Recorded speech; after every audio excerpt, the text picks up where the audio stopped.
दोस्तों, शादी होने से पहले और शादी होने के बाद कोई भी व्यक्ति अगर स्त्री का यह वाला अंग छू लेता है, परंतु स्त्री का यह अंग आपको अपने बाएं हाथ से छूना है और जैसे ही बाएं हाथ से इस अंग को छूते हो तो एक बार ऐसे बोल देना, मुझे धनवान बनाओ। और अंग छूने के बाद 10 दिन तक किसी को बताता नहीं है तो उसे धनवान बनने से किसी का बाप भी नहीं रोक सकता है। जरा सोच कर देखिए, स्त्री का एक अंग छूने से धनलक्ष्मी का आना शुरू हो जाएगा। इससे बड़ी बात और क्या हो सकती है। दोस्तों, आज भी हमारे इस पृथ्वी पर कई सारे ऐसे धर्म ग्रंथों में धनवान बनने के उपाय भी बताए गए हैं, परंतु समय के बीते चले जाने के बाद यह वाले धर्म ग्रंथ मिट्टी में ही दब गए हैं। परंतु हमारी कोशिश है कि हम आपको बताने का प्रयास कर रहे हैं। आज भी बहुत ही कम पुरुष है जो शादी होने के बाद स्त्री या महिला या पत्नी का अभी तक यह वाला अंग नहीं छू पाए हैं। हम आपको कहानी के माध्यम से बताने की कोशिश कर रहे हैं। और दोस्तों, कहते हैं कि कई लोग जो भी इस कहानी को सुनता है उसका जीवन में कल्याण होना निश्चित है, और जो इस कहानी को नहीं सुनता है उसके जीवन में परेशानियां आना शुरू हो जाएगी और उसे सुख की बजाय दुख ज्यादा मिलेगा। दोस्तों, ईश्वर भी कहते हैं कि जो भी व्यक्ति अच्छे तरीके से पूजा पाठ करता है उसकी प्रार्थना को मैं स्वीकार करता हूं और उसकी हर मनोकामना को मैं पूरा करता हूं। वीडियो में आगे बढ़ने से पहले अभी ही वीडियो को लाइक कर और नीचे कमेंट बॉक्स में लिख दो सच्चे दिल से जय जय बजरंगबली। दोस्तों, आज की इस भागदौड़ की दुनिया में कौन नहीं चाहता कि मैं धनवान बनूं। हर कोई चाहता है कि मैं भी एक दिन करोड़पति बनूं, मेरे खातों में भी बहुत सारा पैसा हो और एक अच्छी जिंदगी गुजारना चाहता है। यह सब सारे काम हर कोई व्यक्ति अपने जीवन में सोचता रहता है, परंतु सोचने से काम नहीं बनता है। उसके लिए आपको कई प्रकार की कहानियां और कई उपाय करने की जरूरत पड़ती है। ऐसे में यह कहानी अगर कोई सुनते हो आप, निश्चित ही आपको अपनी राह दिखाएगी। विश्व के प्रसिद्ध ज्ञानदाताओं में से एक ज्ञानदाता आचार्य चाणक्य जी का नाम तो सुना ही होगा, जिन्होंने अर्थशास्त्र लिखा है। लोग उन्हें कौटिल्य भी कहते हैं। वो महाज्ञानी थे। उनकी चर्चा सिर्फ भारत में ही नहीं बल्कि हर जगह दूरदराज देशों में थी, अपितु पूरे संसार में उनके ज्ञान की, उनकी बुद्धि की लोग प्रशंसा करते थे। चाणक्य जी ने अपनी नीतियों में मनुष्य के जीवन को कैसे खुशहाल रखने के लिए अनेकों नीतियां बताई हैं। आपके जीवन में ऐसे बहुत सारे काम होते हैं जिन्हें आप करते हो या फिर वो सिद्ध काम करना शुरू कर देते। आपका जीवन खुशियों से, धन दौलत से भरपूर हो जाएगा और गरीबी आपके आसपास कभी भटकेगी भी नहीं। दोस्तों, हमारे वेद शास्त्रों में सुबह उठने के बाद ऐसे कार्य, ऐसे काम हैं जिन्हें स्त्री और पुरुष को नहीं करना चाहिए, और सुबह उठकर के स्त्री या पुरुष हो वो काम करता है उसे गरीब होने से भगवान भी नहीं बचा सकते, और ऐसे ही घरों में दरिद्रता पाप पसार लेती है। अब यहाँ पर कुछ दोस्त ऐसे भी होंगे जो हमारी बातों को हल्के में लेंगे क्योंकि उन्हें वास्तुशास्त्र का ज्ञान नहीं है। इस पर एक कहावत भी प्रचलित है कि बंदर क्या जाने अदरक का स्वाद। अर्थ यह है, कोई भी व्यक्ति वास्तुशास्त्र के बारे में नहीं जानता है तो फिर इन उपायों में या वीडियो देखने वह विश्वास ही नहीं करता है। इसलिए दोस्तों, सही सटीक 100% जानकारी के साथ में जानने के लिए इस वीडियो से जुड़ जाना। दोस्तों, वीडियो को आगे बढ़ाते हैं।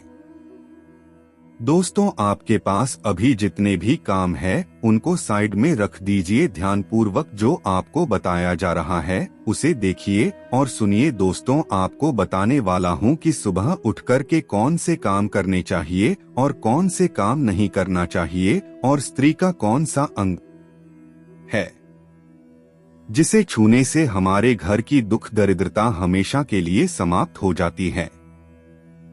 सुख संपत्ति, धन दौलत की प्राप्ति होती है। प्यारे भक्तों, सुबह उठने के बाद यदि आप शीशे में, आईने में अपना चेहरा देखते हो तो यह कार्य हमारे शास्त्रों में बड़ा ही अशुभ माना गया है। और ये बात मैं नहीं, आपके घर वालों ने, आपके बुजुर्गों ने कभी न कभी यह बात आपको जरूर बताई होगी। यदि कोई स्त्री या पुरुष सुबह उठ करके आईने में अपना चेहरा देखता है तो उस घर में गरीबी आती है। कई महिलाएं अपने चेहरे की सुंदरता को बार बार हर सुबह आईने में देखती है और ऐसा रोज रोज करने से घर में गरीबी आ जाती है। और जिस घर में टूटा शीशा हो या टूटे शीशे में अपना मुख देखना, नकारात्मक ऊर्जा का प्रभाव हमारे जीवन पर पड़ने लगता है। इसलिए प्यारे बंधुओं, सुबह उठकर के स्त्री या पुरुष किसी को भी अपना मुख आईने में नहीं देखना चाहिए। यदि आपके घर में कोई टूटा शीशा या आईना हो तो उसे तुरंत घर से बाहर फेंक दें। वह नकारात्मक ऊर्जा को आपके घर में संचार करता है, भंडार करता है। सुबह उठने के बाद मनुष्य को अपनी परछाई भी नहीं देखना चाहिए, क्योंकि मनुष्य में उसकी खुद की परछाई डर पैदा करती है, भ्रम पैदा करती है। सुबह उठते ही उठते अपनी परछाई या किसी और की परछाई देखने से मनुष्य के घर में दुर्भाग्य बना रहता है। दुख दरिद्रता आ जाते हैं और हमेशा उसके घर में कभी भी धन के भंडार नहीं होते और वह व्यक्ति हमेशा संघर्षों से, बुरे वक्त से गुजरता रहता है। इसीलिए सुबह परछाई को न देखें। अब दोस्तों, हम आपको उस अंग को बताने जा रहे हैं जिसे छूने से आप धनवान बन सकते हैं। तो जान लीजिए, स्त्री का जो अंग बीचों बीच पेट, जिसे नाभि भी बोला जाता है, उसे बाएं हाथ से छूना है और 10 दिन तक किसी को नहीं बताना है। मेरे प्यारे भक्तों, शास्त्रों में यह भी वर्णित है कि सुबह उठते ही उठते किसी चरित्रहीन स्त्री या चरित्रहीन पुरुष का चेहरा न देखें।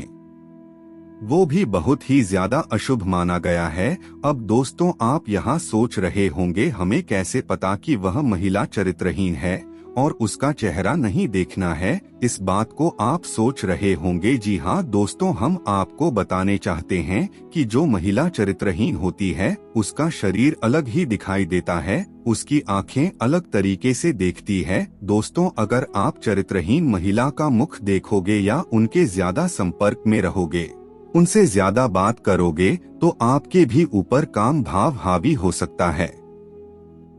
चरित्रहीन महिला जिसकी कोई इज्जत नहीं होती परंतु आपकी इज्जत होती है, और आपकी इज्जत उतारने के लिए चरित्रहीन महिला आपको बहुत कुछ कर सकती है। आपके साथ चरित्रहीन स्त्रियों के या पुरुषों के संबंध में आने से आपका व्यक्तित्व भी वैसा ही हो जाता है जैसे वह होते हैं। ऐसे व्यक्ति होते हैं जो कि काफी ज्यादा सरल स्वभाव के होते हैं, परंतु चरित्रहीन महिला के प्रभाव में या आड़ में आ जाने की वजह से वह गलत काम कर लेते हैं चरित्रहीन महिला के साथ, जिसकी वजह से उनका जीवन नष्ट हो जाता है और उनके परिवार में दरिद्रता और गरीबी अपना पैर पसार लेती है। दोस्तों, चरित्रहीन महिला के साथ में कभी भी संबंध नहीं बनाना चाहिए। आप ऐसा करते हैं तो आपको चरित्रहीन महिला की आदत लग जाएगी। दोस्तों, आपके मन में भी वही विचार आने लगते हैं जैसे उनके मन में आते हैं, क्योंकि प्यारे भक्त, तो किसी ने कहा है कि जैसा खाओगे अन्न वैसा होगा मन, जैसा करोगे संग वैसा होगा। सुबह उठते ही प्यारे दर्शकों, पाप कर्म करने वाले व्यक्तियों को नहीं देखना चाहिए तथा चोरी करने वाले और धोखेबाज लोगों को भी नहीं देखना चाहिए। दोस्तों, रात्रि में सोते समय कभी भी आप अपने घर के दरवाजे की ओर पैर न करें। ऐसा करने से माँ लक्ष्मी की कृपा आपके पास नहीं आएगी, क्योंकि माँ लक्ष्मी आपके घर में प्रवेश नहीं करेंगी। सोते समय पूर्व दिशा में पैर रखकर सोना चाहिए, यह बहुत ही शुभ माना गया है। ऐसा करने से आपके घर में कोई बड़ी बीमारी नहीं हो सकती। आप हमेशा स्वस्थ रहेंगे। और अच्छी तरह से खाना खाने के बाद कुल्ला करके सोना चाहिए। ऐसा करने से आपको तो रोग होते ही होते हैं। घर में दरिद्रता देवी का वास भी होता है, गरीबी भी आने लगती है। ऐसा भी बताया गया है प्यारे दर्द को कि कभी भी बिस्तर पर गीले पैर नहीं सोना चाहिए।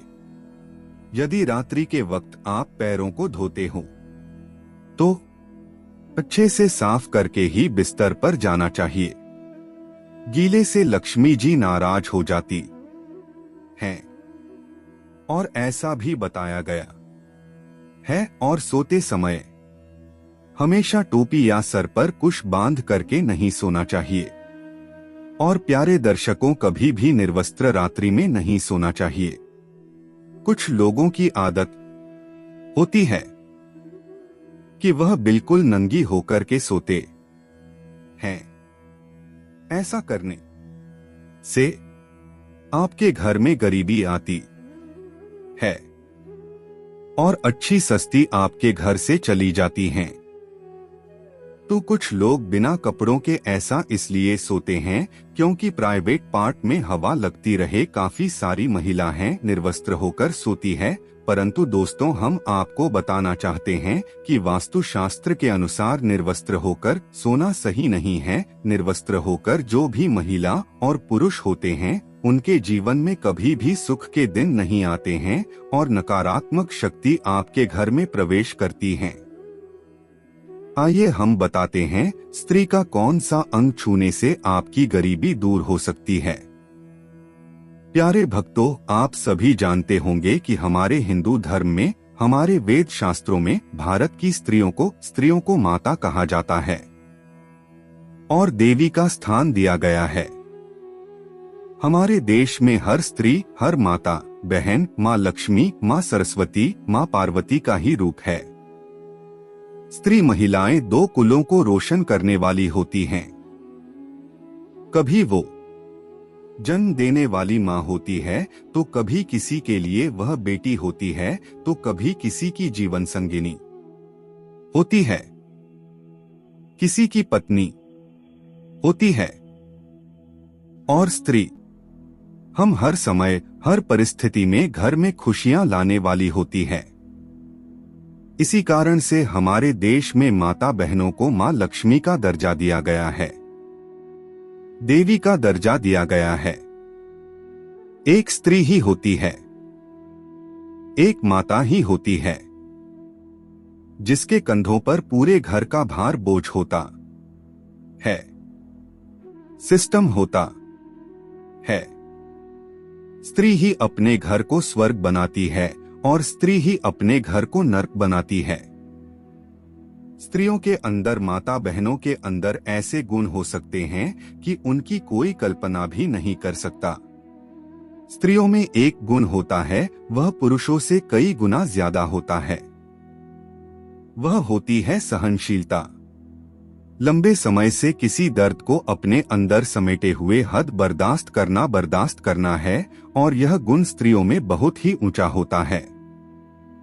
बर्दाश्त हर आदमी नहीं कर पाता है। एक स्त्री अपने माता पिता, अपने भाई बहन, अपना घर परिवार छोड़ करके ससुराल आती है और वहां आकर के सारे घर की जिम्मेदारी संभालती है।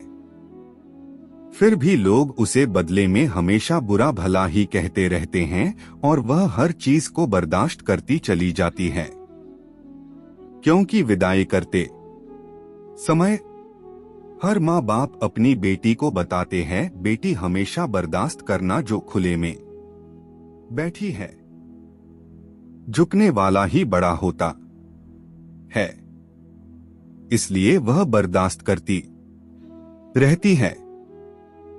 पहरेदार को सुबह होने के बाद, प्रातः काल होने के बाद एक पुरुष जब काम करने के लिए बाहर जाता है, हर पुरुष को अपने काम को शुरुआत करने से पहले, घर से बाहर निकलने से पहले, कहीं जाने से पहले अपने माँ के चरणों को स्पर्श जरूर करना चाहिए। उन पर मस्तक जरूर रखना चाहिए, क्योंकि भगवान श्री कृष्ण भी कहते हैं कि हे माँ, मैं माँ के ऋण से उऋण नहीं हो सकता, क्योंकि प्यारे बंधुओं, माँ के चरणों में ही स्वर्ग होता है, जन्नत होती है, खुशी होती है। किसी भी पुरुष के लिए, चाहे वह बेटा हो, पति हो, कुछ भी हो, सबकी माएँ होती हैं। और स्त्री का यह अंग बहुत ही परम और पवित्र है। यह अंग हर पुरुष को छूना चाहिए।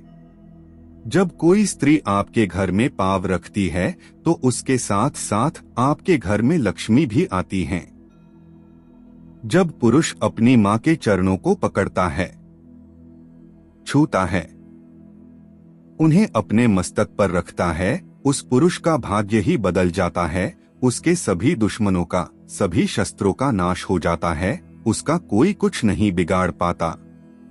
जिसके ऊपर माँ की कृपा और दुआ होती है, गरीबी बहुत दूर चली जाती है, नष्ट हो जाती है।